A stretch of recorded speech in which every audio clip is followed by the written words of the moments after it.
information to the public, Yep. with an emphasis on getting them the facts, not on trying to persuade people one way or the other. Yep. but- I like it. We're talking about the school. Yeah. Everyone meeting. So the more I've had a chance to think about this, the more I'm feeling that the state has failed public They education. definitely have, no doubt there, Because Bob. This is a huge Okay, so what burden are, to I place on have a to look community. up the school meetings, when the school meetings are. I've got it, Shirley. Do you have it? Yep. First one's tomorrow night. Why don't you you can lead off and then I can just, tag it. Are you gonna start left to right? Yeah. Okay. Is that okay? But yeah, I more wanted Yeah. if you want. Okay. Cool. All right. Are we good? I can find the dates. Yes. That would be good. All right.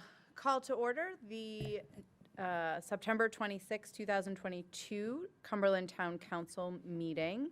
Our nominating committee met at 5:15 this evening. You'll see a couple of agenda items referencing that discussion. First order of business is our approval of minutes. Oh, excuse me. My apologies. Also, just wanted to acknowledge for the Jewish families and individuals in our community, wanted to wish them a happy new year as Rosh Hashanah started this evening. So first order of business is approval of minutes for our September 12th meeting. So moved. Second. Any comments, questions, discussion? All those in favor? Next is our approval of minutes for our September 20th, 2022 special meeting. So moved. Second. Comments, questions? All those in favor? One abstention. Yes, thank you. Next is our manager's report. Our manager is across the pond, so we have our assistant manager here with us, Mr. Bolduc. Good. The first item of business is Penny Ashman is going to be appointed the executive director of the Chesapeake Island, Cumberland Chesapeake Island Land Trust. Please brought vocals here. I know you had a presentation, and if you want to stand up to the podium. Good evening, counselors. I don't have a presentation, at least not a PowerPoint, but my name's Rod Vogel. I'm the president of the Chesapeake and Cumberland Land Trust, Cumberland resident for roughly 30 years or so. And I wanted you all to be the first to know, even though I think you got an email a couple weeks ago from Bill, that the Land Trust is sad to see Chris Cabot leave the Land Trust and go back to Maine Farmland Trust. We're really happy for him. Maine Farmland Trust, as you know, is an important partner to us at the Land Trust with the Longwoods Farm, Springbrook Farm, and I hope many more farm projects to continue. So we embarked on a search for our new executive director. It was a competitive search. We've got a lot of great applicants. Throughout that search, pleasantly surprised to get an application from Penny Asherman, who all of you know. I think she needs no introduction. But we were thrilled after going through the interview process that Penny absolutely needed to be in this position. So we're going to be sending out a public announcement tomorrow, I believe, and a press release as well. But with this meeting being this evening, I thought it'd be nice to let you all know and the public know firsthand. And we're thrilled, as you know Penny and have known Penny for 30 plus years or so. She's going to be great in this position. We actually have our board retreat this Friday to talk about what the next 5 years looks like. And the town of Cumberland has been such a critical partner to our work here in the town, in our communities really, of Chesapeake and Cumberland, and we are very much appreciative. So I don't know, Penny, if you want to say I just anything? have a couple. Yeah. So, thank you so much, Rod. I know I'm a familiar face to all of you, but I just wanted to take this opportunity to say I'm really excited about this new role. And you might say, didn't Penny already do this? But I was president of the board for many years of CCLT, and but I did it as a volunteer in my free time while I was raising my family, and So now I get to do it officially and spend 40 hours a week doing it. So I should be able to double the amount of work that we're doing.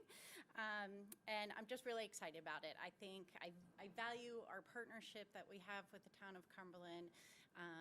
We've done some pretty amazing things together to date, and I think me being on staff and having some support staff, part-time support staff as well, we're only going to increase our capacity to do more and to do it better. So I'm excited about some future projects that we'll have together, and also working on taking care of the lands that we already share a responsibility for. So I'm just really excited about this, and please reach out. I'm happy to be living in Cumberland and being able to work in Cumberland, so that's a nice thing. I have a 2-minute drive or walk to work, which is great. So please reach out, give me a call if you have any things you want to talk about, or grab me at the farmer's market or wherever you run into me in town. So thank you so much, and I look forward to continuing our partnership. Thank you, Penny. I will say, when Rod told me a couple weeks ago, I was so excited, pleasantly surprised, and like Rod said, it was a no-brainer. So it was so exciting. So congratulations, and so glad to have you in that role. Thank you very much. Allison. Oh, go ahead, Shirley. I am just so grateful for Penny's work over the years, and that I can't even imagine the looks on the board's faces when they got her application, like yay. So thank you. Thank you all for the work you do with us and for us. Thank you. Came up to the podium because the camera's still pointed this way, and there's a reason for that. So the next item on the agenda is for an award. And back on September 15th, in the cloak of secretness, we all made the pilgrimage up to Waterville. I feel these mics are on. Oh. Oh, and the lights.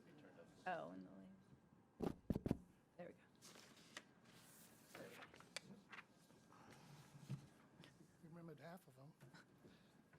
So I was saying, we made the pilgrimage up to Waterville to bear witness to our very own town clerk, Tammy O'Donnell, who was given the honor of being elected as this year's Clerk of the Year by the Maine Town City Clerks Association. And I had the whole plan to roast Tammy tonight, because I know she doesn't like that, and that would kind of embarrass her. But there's also something very special about this award that I learned, and it's special because Tammy was nominated by her staff, and I felt it was probably more prudent to have her staff say how special Tammy is. So Angela Appleton, one of her clerks, is here tonight to speak about Tammy. Thank you. I do have to say, everyone wanted her nominated, so. My name's Angela Appleton, of course, giving recognition to Tammy for Clerk of the Year. She also is the recipient of the Ethlyn Stewart Marthia Award, which is only for the finest. There are 485 clerks in the state of Maine. So these awards are no feat to take lightly. These are some of the honoring statements from the recommendations about Tammy. Maine State Representative Steve Moriarty says, "I was always impressed with Tammy's knowledge, professionalism, and expertise in serving the council and the residents. Her perfection and attention to detail was remarkable, and we all recognize her special abilities." Chief of Police Charles Rumsey wrote, "I have admired Tammy's ability to maintain a calm and calming demeanor as she leads her team of professionals and volunteers while simultaneously managing unexpected obstacles."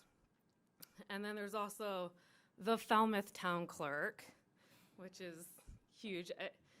All the ones, there were actually people who even offered other town clerks to write a letter of recommendation.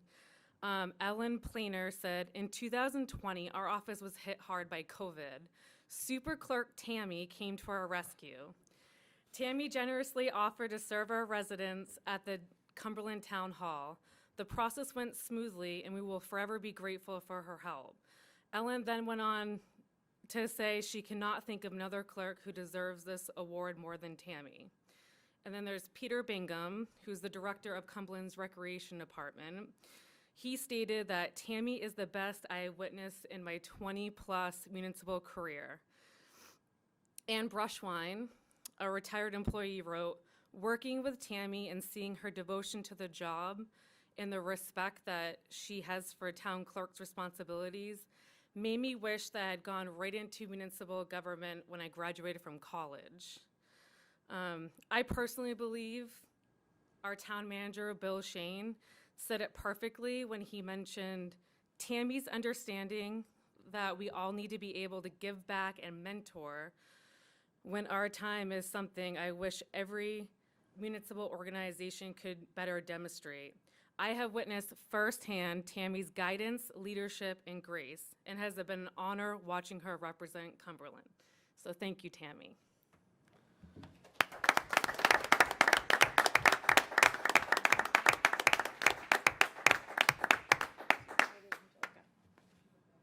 Oh, she went back to the camera. I was like, okay.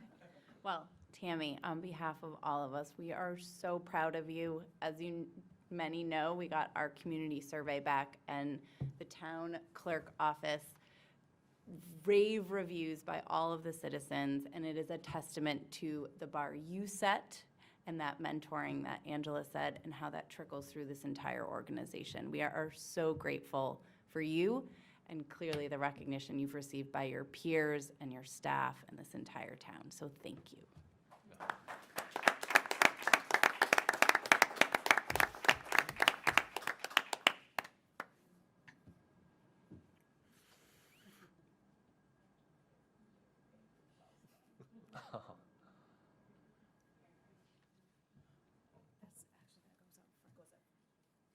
Thank you all very much, but I just want to say that when you receive these awards, really, it's not just for one person.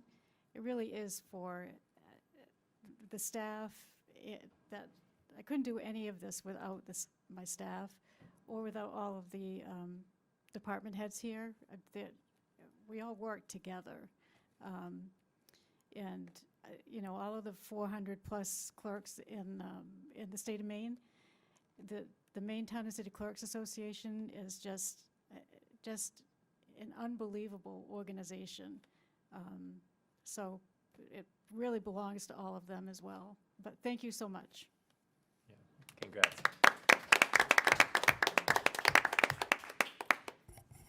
I think anybody who's been here at election time really knows who runs the ship around here.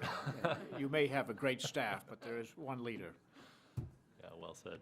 And this award was no easy feat to get to Tammy. I think she's on the nominating committee for the award, and they had to have clandestine meetings to get it past her. And I heard comments like, oh, she's going to be so mad that she didn't know when this was happening. And she really has her hand in every aspect of being an excellent town clerk. And to surprise her was really monumental. So worth it. And in case you didn't know, Angela also runs the cameras. So she didn't run out of here with a nervous fit. She ran out to get the cameras on to you, so when you spoke, you would see her. So we had this kind of choreographed that I'd go back and forth, but it kind of worked out. I just have one more thing before we can turn it over to Mark. Actually, the announcement for the most important things in the town of Cumberland that everyone sought after instead of Christmas is our recycling events. So I just wanted to let folks know, since it's coming up that quickly and everyone's still in summer mode, that our confidential shredding is October 1st, Saturday, October 1st. It's from 9 to 1 at the Public Works Garage. The next event would be the following Saturday is the Universal Waste Collection. That's on October 8th from 9 to 1 at the Public Works Garage. And then right after that is our bulky item pickup week, and that's from the 10th to the 14th. I would just encourage residents to please look at the website, see what's accepted, what's not accepted, and these are really good events that everyone looks forward to, and that's all I have. Awesome. So I think we teed it up last time, but Counselor Segrist we have some nice representation now on the Legislative Policy Committee with MMA, and so we've asked him to kind of give some updates as those meetings are happening. So please do. Sure. Thank you, Madam Chair. Yeah, I'm honored to be serving on the Legislative Policy Committee through MMA. And so for those of you who don't know, it's new to me, so I guess for those of you who don't know, there's 35 Senate districts in the state, and so there are 2 representatives from each of those Senate districts that are elected, or appointed and effectively elected to serve on the Legislative Policy Committee. We had our first meeting at MMA's headquarters in Augusta last week. It was an all-day long meeting. There's large rainstorms driving up there, so that was pretty fun to deal with. But I was blown away by the number of topics that folks wanted to focus on. You know, the way the meeting initially worked was the executive director from MMA's LPC kind of got up there and talked about the upcoming legislative session and wanted to brainstorm with folks from all these different Senate districts as to what are the issues you and your communities are worried about, what are the pieces of legislation that you want to see monitored, and is there anything that's new that we should be focusing on, either to put forward a bill proposing some action, or to simply monitor existing legislation to make sure that it's either tweaked or changed in some fashion.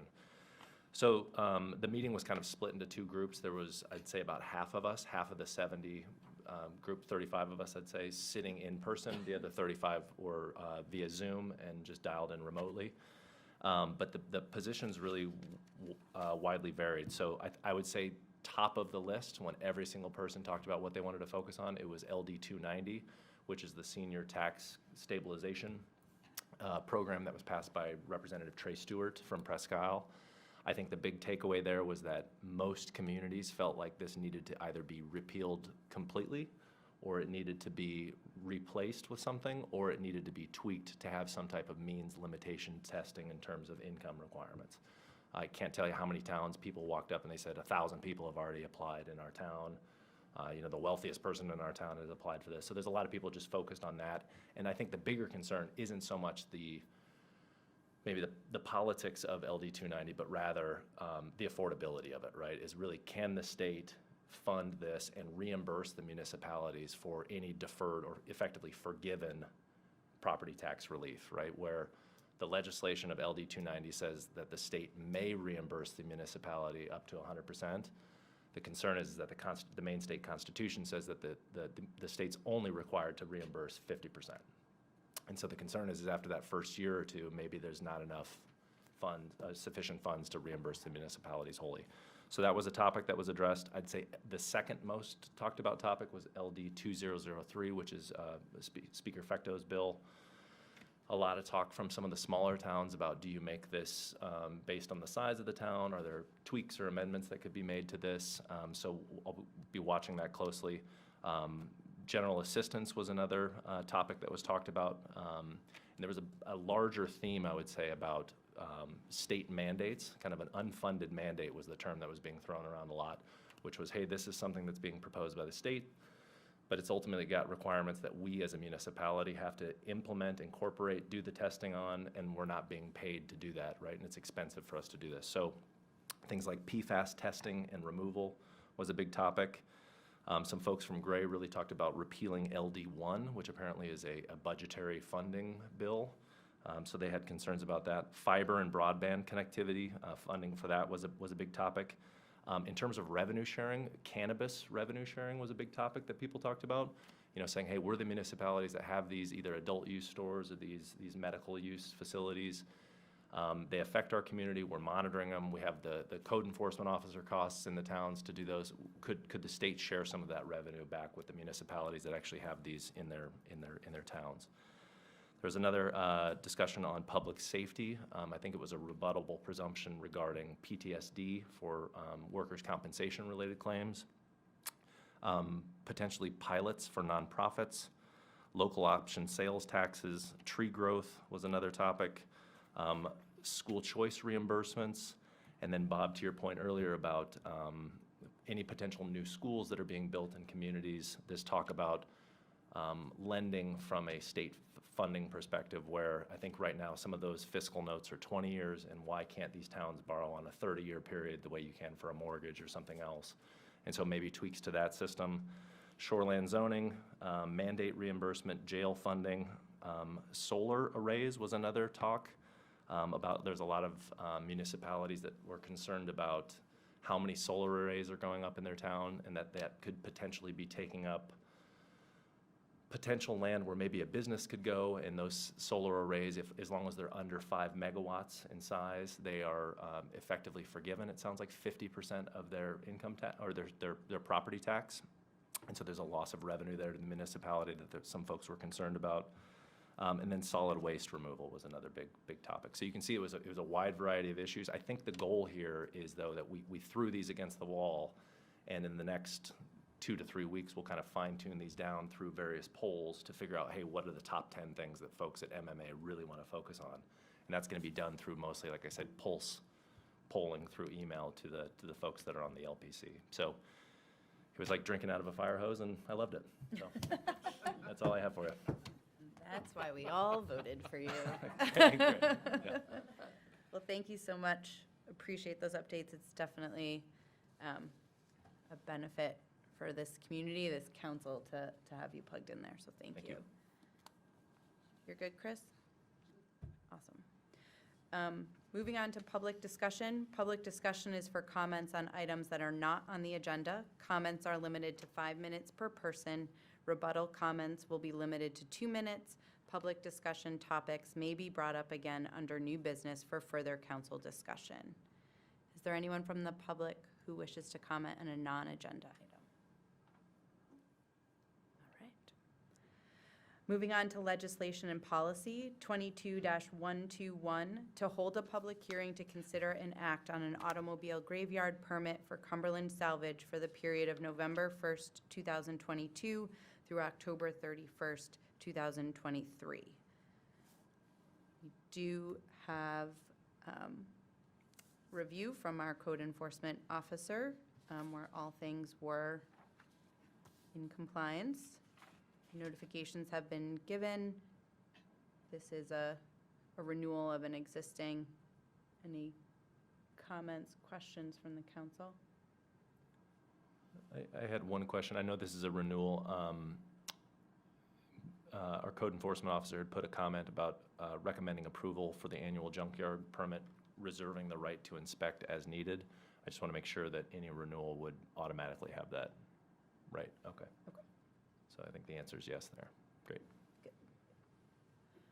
Any questions or comments from the public? Did you have something? Go ahead. As junkyards go, this is a very fine junkyard. I recommend everybody take a tour of it. There's a lot of interesting artifacts out there if you're an automobile fan or stuff like that. But anyways, I've known Mr. Kopp for a long time, as I've known most of the Kopp family. And so anyways, I would be happy to make a motion to move this to approval for renewal of the licenses. And so I move to approve automobile graveyard permit for Cumberland Salvage for the period of November 1, 2022 to October 31st, 2023. I'll second. We have a motion and a second. Any comments or questions? All those in favor? And one abstention. 22-122, to hold a public hearing to consider and act on a mass gathering permit for Fiesta Show's main celebration of lights to be held from November 25th through December 30th at the Cumberland Fairgrounds. This is the same company that came at the same time last year to do the same show. I believe the first evening, we had some traffic concerns, very quickly, cooperatively discussed and rerouted, opening up 2 lanes. So I know the town manager was happy with not only kind of their application, but also kind of how they handled themselves ad hoc last year. Any questions, comments from the council? I was not a huge fan of this last year. but I've come around. I spoke to a number of people who went through and really enjoyed it. And so I think it is a value added to our community. I was more concerned about the people who live near the fairgrounds and the interruption in their lives, but that didn't, and I haven't heard anything to that effect, so I may actually go this year. Did you want to add anything, Mr. Dean? Thank you. We had a great success last year. Obviously, we did have the first. We were a couple minutes late opening on opening night by about 10 minutes. That had had even us nervous. But the minute we got that squared away, the traffic format worked the way it was designed and planned. We were happy with the results. Great relationship with the fairgrounds, and looking forward to seeing it grow, change some of the scenes, and continue to present it to the community. Thank you. This is a public hearing. Is there any questions or comments from the public? I will entertain a motion. I'll give you a motion.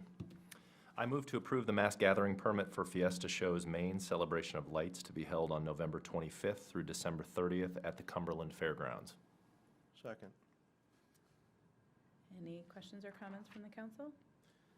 All those in favor? I just want to say, I took my grandkids down there last year, and they thought it was great, so good luck. Excellent. Well, thank you. Thank you. Thank you. And thank you for the unanimous vote. Glad we Yep. won some over. Thank you all. Yep, have a great season. 22-123, to hold a public hearing to consider and act on amendments to Chapter 315 zoning, Section 14, Village Center Commercial District, E.1, front setback of the Cumberland Code to change the front setback requirement for structures in the Village Center Commercial VCC zoning district from the current 45 feet to the proposed 25 feet as recommended by the Planning Board. I know, or go ahead, you go. So this came before the ordinance committee. It did. But to back up just another step, we had an applicant who wanted to bring a business up there onto Route 100, and I kind of tried to use my bully pulpit or arm-twisting mechanism to withhold an approval of his request for a narrowing of that setback in the hopes that he would return with a little bit more favorable application. And anyways, I did follow up with him, and we had a conversation on the phone. And I think that he'd get the message, and that he's coming back with a more Cumberland-friendly, I guess, application that is more suitable to our community. But in the meantime, the ordinance committee met, and there was not there really wasn't a strong reason to not move this forward, regardless of the interest from this other party. And if the idea is to generate some business up there and to allow the setbacks, it really kind of conform with most major communities that have, businesses on a major thoroughfare. The setback is not an onerous, it's not a problem, and it's in keeping with what we want to try to do as far as expanding our tax base. So I don't think there's any reason for us not to move this forward and approve it. The most compelling thing that we talked about was, where do you want to see your parking lot? Do you want a nice building that you have?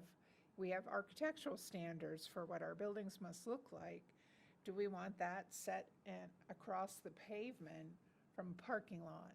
Or do we want that more focal and more upfront, giving it more of a village feel? Yep.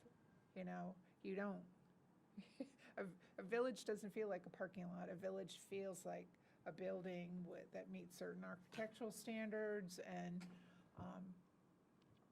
there's still plenty of room in that 25 feet because of the main right-of-way, the Route 100 right-of-way, for some nice landscaping to be done. Whoever moves in there.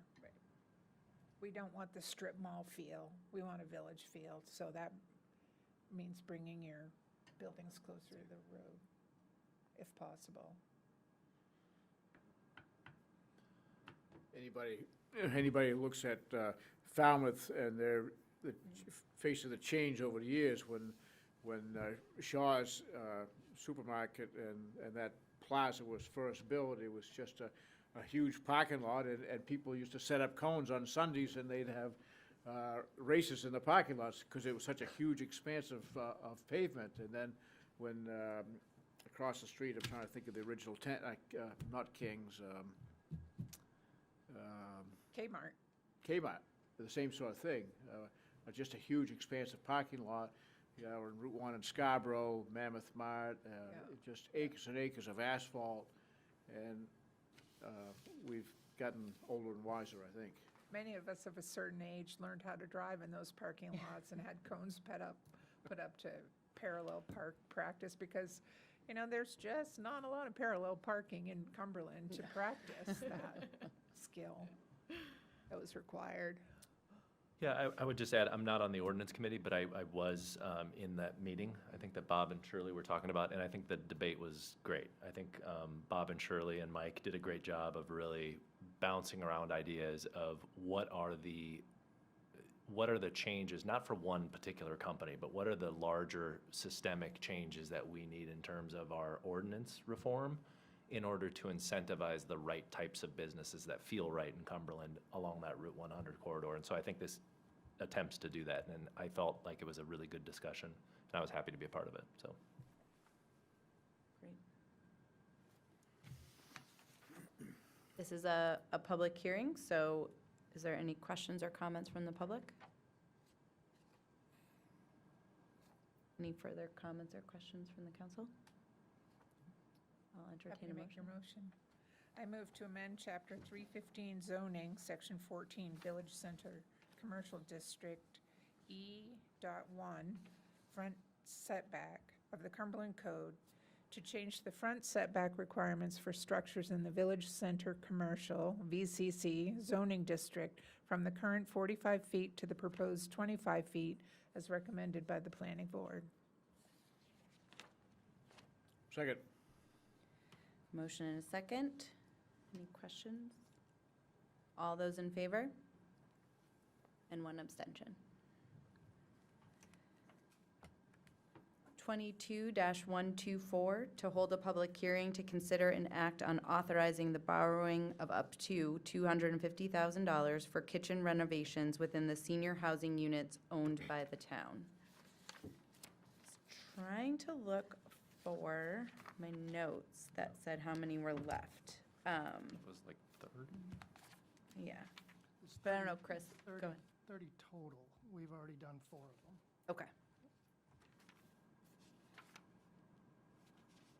And this is over in Hawthorne Court, Yes. correct?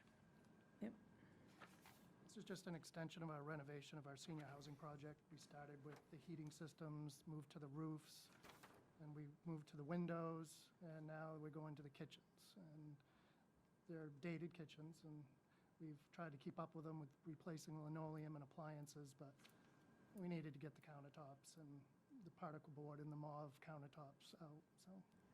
So it's our way of keeping this moving forward to keep these renovated. And I think that our resident contractor felt good about the cost effectiveness per kitchen of this quote.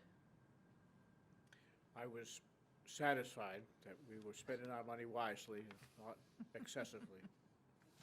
So I support this. Please. Senior housing is an enterprise fund for our community, meaning the money goes in, the money goes out for senior housing. Will the principal and interest be paid out of that enterprise fund? Just We're just making doing sure. this for cash flows. We're not starting off in the negative. Correct. Thank you. Good question. Mine relates to the interest that Shirley talked about. I noticed in the actual contract, it looks like Section 3 is kind of left blank. It says the interest shall be fixed or variable or some combination of the two. I thought during our Finance Committee meeting, we talked about a 3.9% number. Is that correct, or has that now been thrown the wayside given the recent interest rate It's changes? promising for 3.9, but I think we're just waiting for a commitment for the council to lock that in. Got it. Okay. So did we have some type of, like, lock timeline provision in which that promise is extended until it's approved? Or are we still fluctuating with the open market right now? I believe we're still fluctuating with the open market. Okay.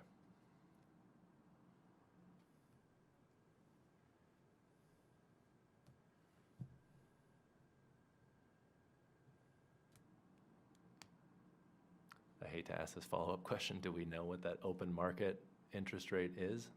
I know this might not be directly tied with the Fed funds rate, but I'm curious as to what that, do we know as of like today or this As of last today, week or something? I don't. Okay, I can inform you first thing in the morning. okay.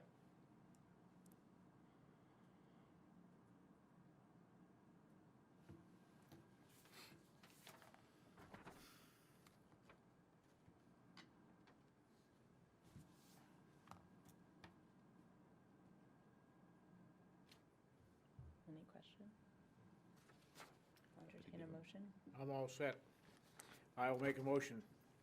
I move to authorize the borrowing of up to $250,000 for kitchen renovations within the senior housing units owned by the town per the town council order included in the materials for this meeting. I'll second Big that. broad scope. A motion and a second. This is a public hearing. Any comments from the public? Go for it, Ron. I have a question. Oh, please do. Should I abstain if my mom lives there? And this seems to be the thing tonight. And I have nothing to gain. No, I think I we're good wouldn't on think- that one. I just want. I just- appreciate your other abstentions, but I Okay. think we're good on I this seem one. to have a relative on every item tonight for some reason. This strikes me as more as something that would be done regardless, but it just seems like a cash flow question versus Yes. a larger investment Right, question, right? Okay. I would Unless concur. she's paying you for a new kitchen. To vote for a new kitchen. You'll have a better Thanksgiving. Yeah, Yeah. for it, exactly.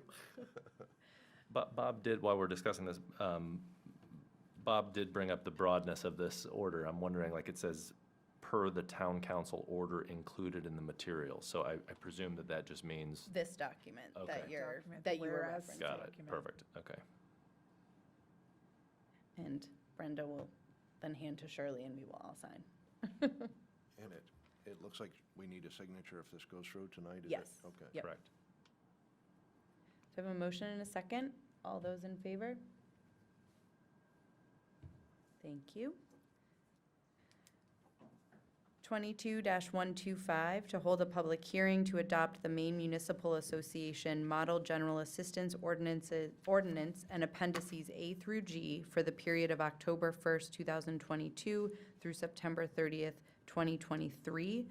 And this just goes through all of the maximum general assistance depending on number in the households, income. This is a standard Maine Municipal puts out and we historically have adopted. Go ahead, Can I Shirley. ask why Appendix C, housing maximums, is blank? Appendix C has a maximum blank. What On page? page 1?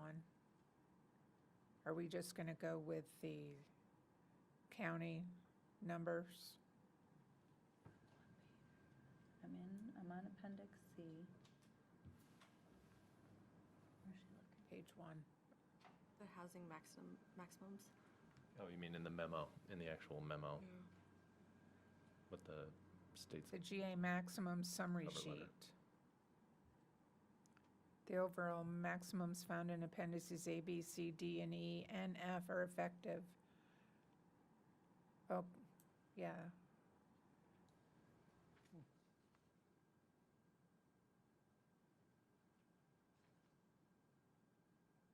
It just seems like it's referenced in detail on page 2,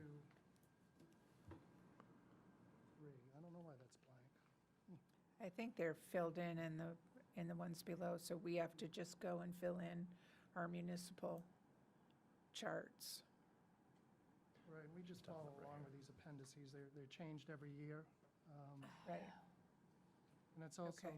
it's good to know that we're reimbursed 70% of these costs. Okay. Oh,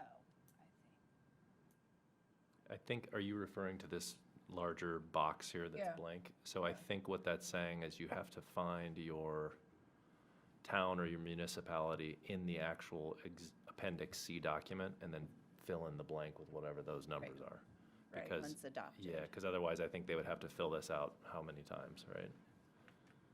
So we would be under the Portland HMFA grouping, which would include Cape, Casco, Chebeague Island, Cumberland, Falmouth, Freeport, Right. Fry, and those Right. others, right? And is it my understanding that we are entitled to 70% reimbursement from the state on these? Yes. That's right? And that number's not changing, right? Okay.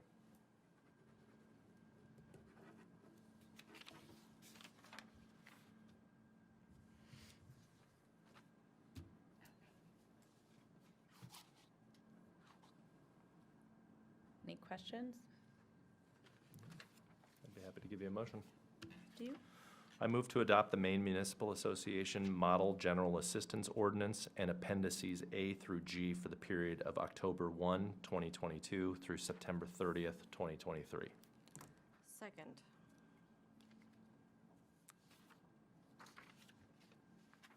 This is a public hearing. Are there any questions or comments from the public? Thank you, Mr. Schwint. Any questions or comments from the council? All those in favor? Thank you. 22-126, to hold a public hearing to consider an act on setting sewer user fees for fiscal year 2023. I'll note they are flat year over year, so they are not increasing or decreasing for next year. But you'll note in the meeting documents that there is a forecast for increases in the following year and the year after that. Just anticipating as Falmouth is doing all of their sewer work that there will be some increase as we have to tie in. Got it right? Any questions? Brian? Just one comment, kind of in line with the enterprise fund comment that Shirley made earlier. Just to remind folks that this is paid for through an enterprise fund entirely by the system users of the sewers and not by the taxpayers of the town of Cumberland. We've been able to keep this more stable because more users have come on, and you take your total amount and you divide it by the number of users. So it is good to hook up to sewer for everyone who's involved, if you can. If you're lucky enough to have sewer run by your house.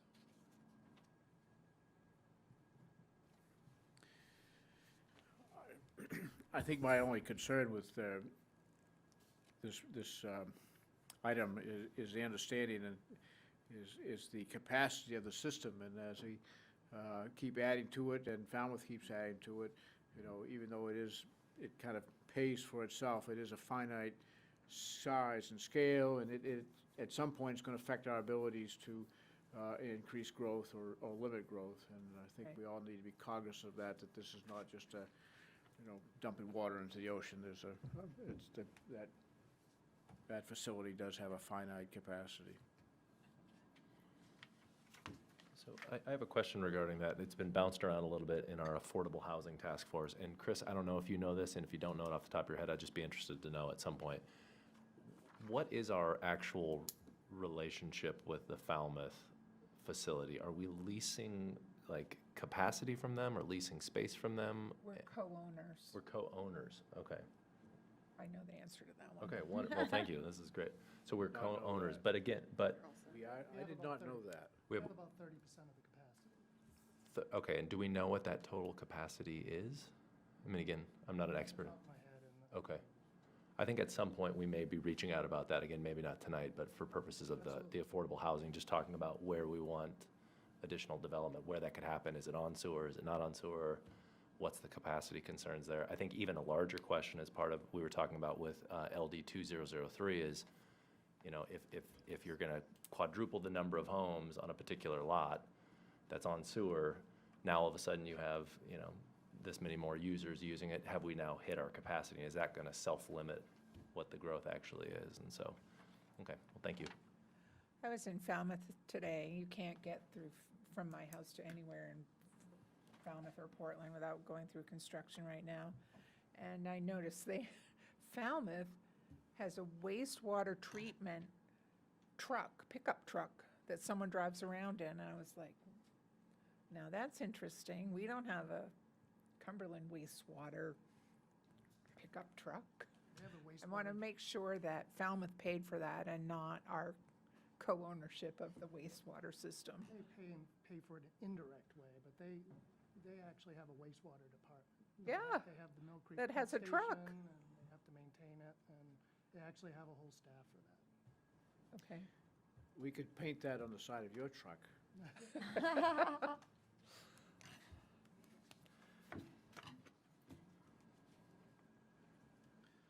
I'll give you a motion, Madam Chair. I move to accept the manager's recommendation of a 0% increase in the sewer user fees for FY 2023. Nobody in your family's using the sewer? I will second that to help move this along, pun intended, I guess. Any questions or comments from the council? This is a public hearing. Any questions or comments from the public? We're all good there. All those in favor? Thank you. 22-127, to appoint a member to the Lands and Conservation Commission and members to the Trails Subcommittee. I'll throw it to you, Mr. Kopp. Thank you, Madam Chair. The Appointments Committee met tonight, Mark and I and Shirley. We had 5 people to interview. We had 5 very, very good candidates. We determined that Josh Dearman would be the appointee for the Lands and Conservation Commission, but I also want to make a couple of other recommendations afterwards, and there are more people on the nomination. Get the right page here. David Grimm to and Walker Newell and Adam Orlana, I guess it is, to the Trails Subcommittee. Of the 5 people that we all interviewed, I'd appreciate it if all of you would reach out, because you are all very, very good people. And, John Jensenius and Denny Gallaudet would be the guys to contact. A lot of you had some very, very good input, and I'd like to see you get involved. I mean, it was unanimous, decision, but it was not easy. We had very good candidates. That's all. That's my motion. Thank you.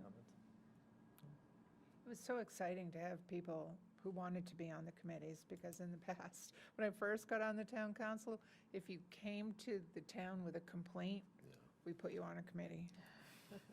So that you could become educated and see how the town operates and, whatever. But now we have people who are really interested in putting forth effort and work. 2 of the candidates, they said, well, they really wanted to work on the trails. They, that's why they applied. They want to work on the trails. And so hopefully, even though we select one person, we can keep the others engaged. Yeah, I'd say out of the 5, just I echo their comments. It started to become a little bit more clear that certain folks were highly geared towards trail-specific issues. A few other folks were highly geared towards sustainability, coordination, and climate change. And the gentleman that we elected, or I guess are moving forward as a nomination tonight, just really was geared towards the commission as a whole and all of the issues that maybe that commission would handle. So it just felt like a good fit. But like Ron mentioned, we really encourage these other folks. I will be sending out an email to them probably personally, introducing them to either John Jensenius from the Trails or Denny Gallaudet from the Sustainability. And obviously, Mike, I will be copying you on those emails so you know what's going on. But these folks just seemed committed and that they wanted to get involved. So it's a good group. Love that. So we have a motion. I'll second it. If it hadn't been already done. Nope, I don't think I had. I mean, I'm just excited that you guys were so excited, so this is great. Any questions or comments? All those in favor? Unanimous, thank you. 22-128, to authorize the acceptance of a grant for $1,850 from the Maine Department of Agriculture, Conservation, and Forestry for invasive plant management. I will say big thank you to our town forester, Paul Larrabee, thank you, for kind of working through this grant with our commission and getting these. I know they stalled for a while, so kind of staying on top of that, and then having those come through. I will note that these grants does come with require matching funds, but that was known kind of when they were putting these together, and so it is funded in our budget as it stands now. So just the matching $1,850. I'll note too that the hope and the expectation is, it's been shared with me, is that once we have the plans, they will then again submit for grants with the plans to actually help with the execution of the plans as well. Did I miss anything, Mike, that you? Okay. Any questions or comments from the council? I'd be happy to give you a motion. Go for it. I move to authorize the acceptance of a grant for $1,850 from the Maine Department of Agriculture, Conservation and Forestry for invasive plant management. Second. Questions or comments? All those in favor? Thank you. That concludes legislation and policy. We'll move to new business. Just one logistical is on October 26th at 6 p.m. The council will be doing a workshop with the planning board and our town attorney regarding LD 2003. One thing our town manager wanted me to mention to everyone is that actually on Wednesday of this week, Yarmouth Development Committee is holding a workshop, if you will, on LD 2003. They have a different attorney, so maybe just like a different perspective. Not sure if they're videotaping it or recording it and if it'll be available, but if you're so inclined and had any interest, it is on Wednesday evening in Yarmouth. So we'll see at the end of October how much new information we'll have at that time. But I think at the very least, we're hoping to just kind of start getting down on paper the things we're thinking about, anything that's popping relative to kind of areas of direct concern, question, and then really just to be educated by our attorneys on what this legislation means at its current state. And then kind of at that time, if we know more of kind of what's happening within the legislature, any changes and momentum there, we can obviously learn about it. But I will start at my left. Councillor Kopp. Thank you. I have 3 or 4 things tonight.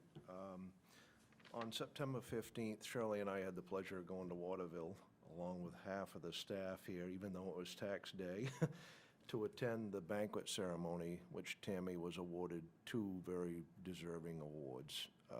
They couldn't have picked a better person. I mean, she's very well deserved, just the kindest-hearted person that you ever met. And it was truly a great gathering. There must have been 500 people there, and there were 2 tables down front for the entire town Cumberland staff. And it was just very well received, and I think she was very shocked. I really do, and especially when she got the second award, so very well deserved. This Wednesday is the 4-H auction for the kids in the town. Will be there to purchase some animals. Bidder, the manager, is actually across the pond, so my brother-in-law is going to do the duties, which he's very active in the food pantry, but Bill Stiles informed me that he's going to be beside him as his coach, and I will be there too, so here's my $20 to go towards that. I'd like to extend my condolences to the Larrabee family. Harold Larrabee passed away last week. He was 73 years old. He lived behind the food stop. Just a great guy. I've known him for a long time. He was an antique car buff. He snowmobiled. He was an outdoorsman. He's just a great guy. And my condolences to his family. And that is all I have. Good take. All right, a couple of things.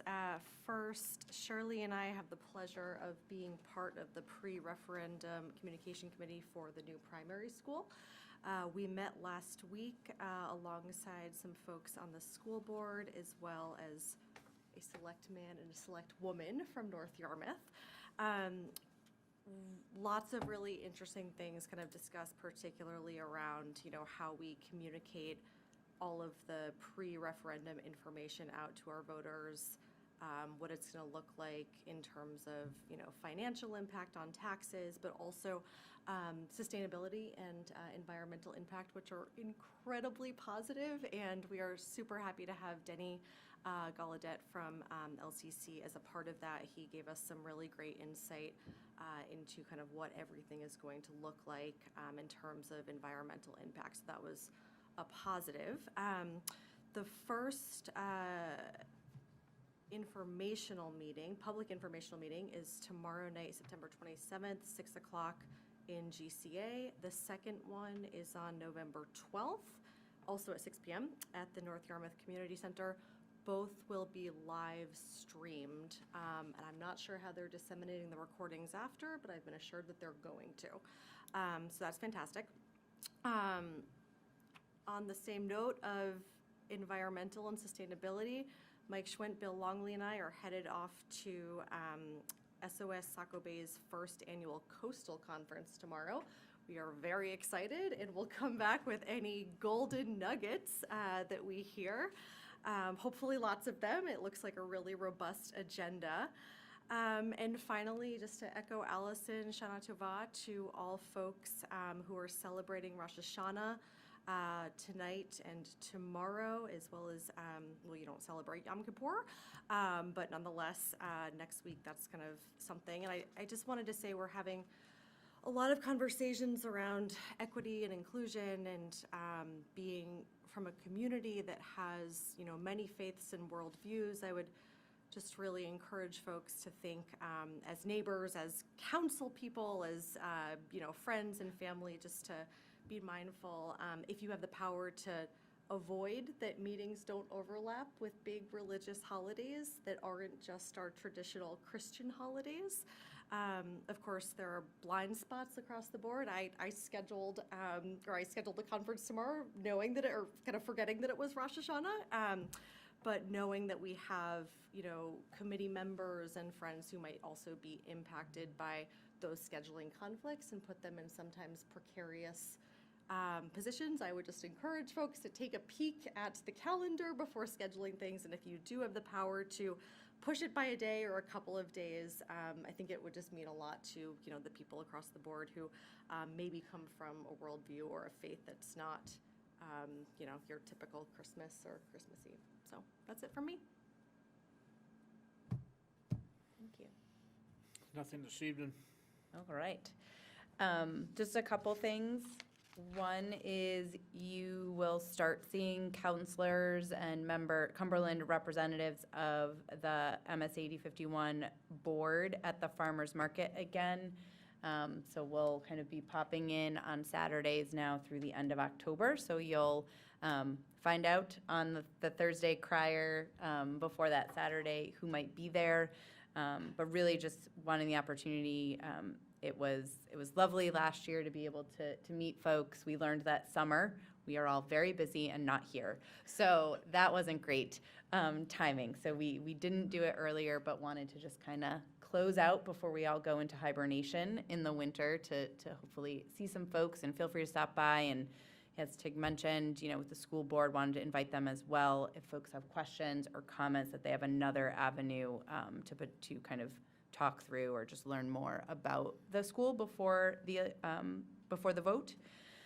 A couple of things from the town manager, just wanted to share. There was a neighborhood meeting for kind of Route 1 a couple weeks ago regarding a 55-unit, 55-plus senior housing project. There were about a dozen folks there. Well received, good questions. There will be some income restrictions there. And expects to be at the planning board in November, so it hasn't been there yet. And then we do have 2 RFQs out. The first is specifically for Cumberland. It's an RFQ for the roundabout in West Cumberland, and that's actually due, I think, next week. He said early October. And then there's also the solar project where kind of North Yarmouth and Cumberland are helping the school as they are very focused on the school itself. Sustainability was a big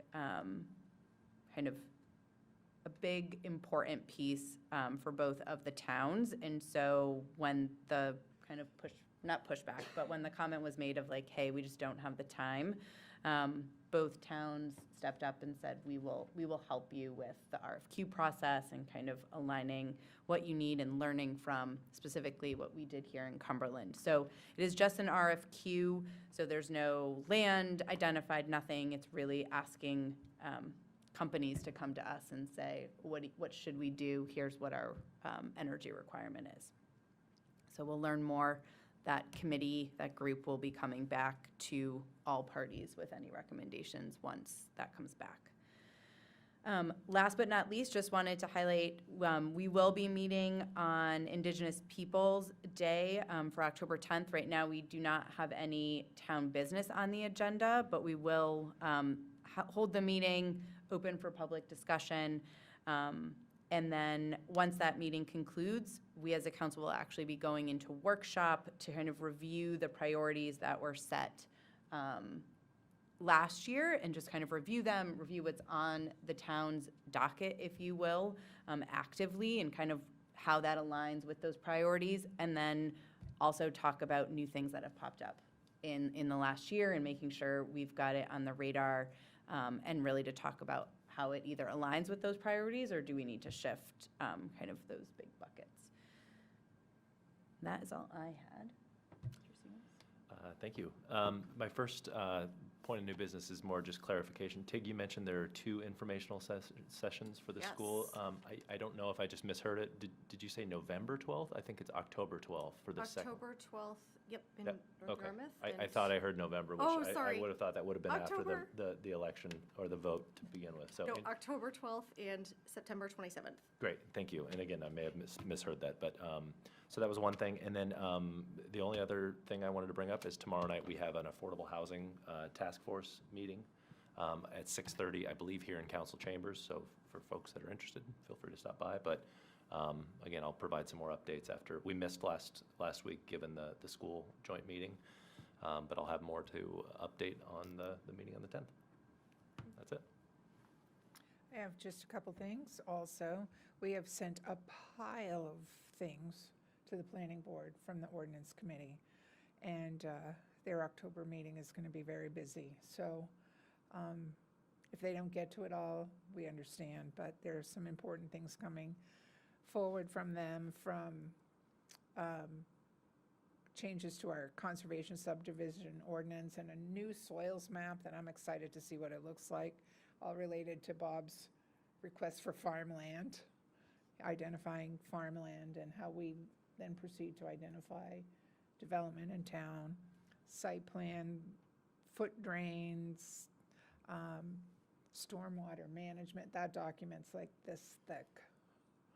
And I keep putting it in the to-do pile. I haven't read it yet myself, so I've got to get that done.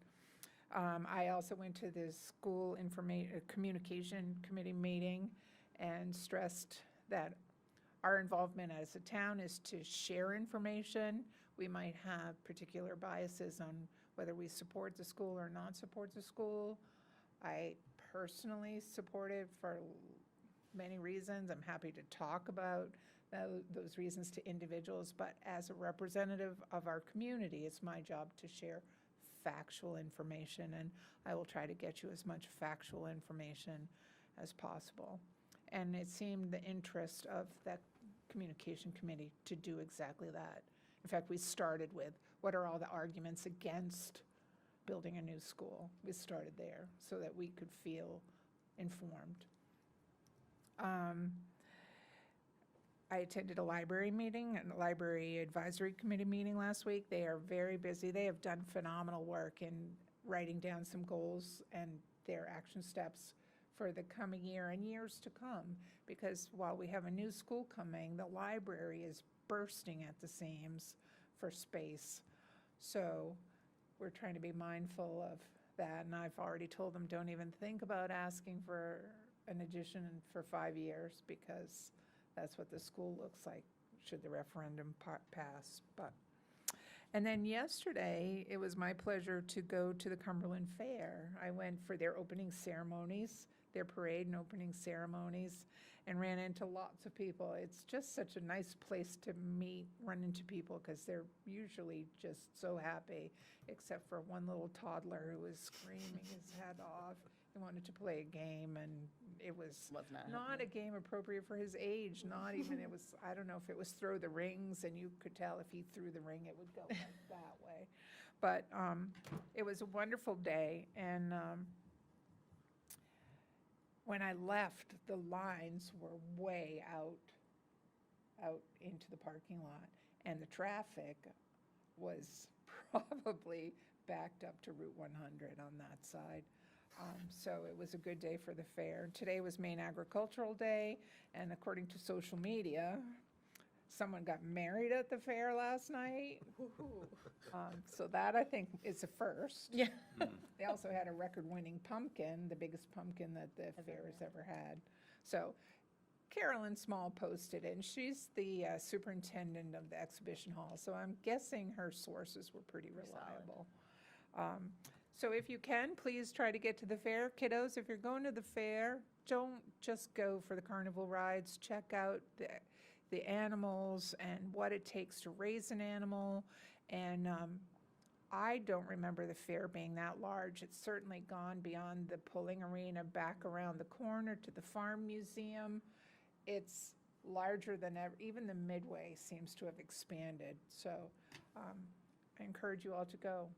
And perhaps Wednesday night and perhaps Thursday night, bulls from Deep Creek Cattle Company might be bucking in the rodeo, if you want to see some local bulls that usually only buck in Massachusetts.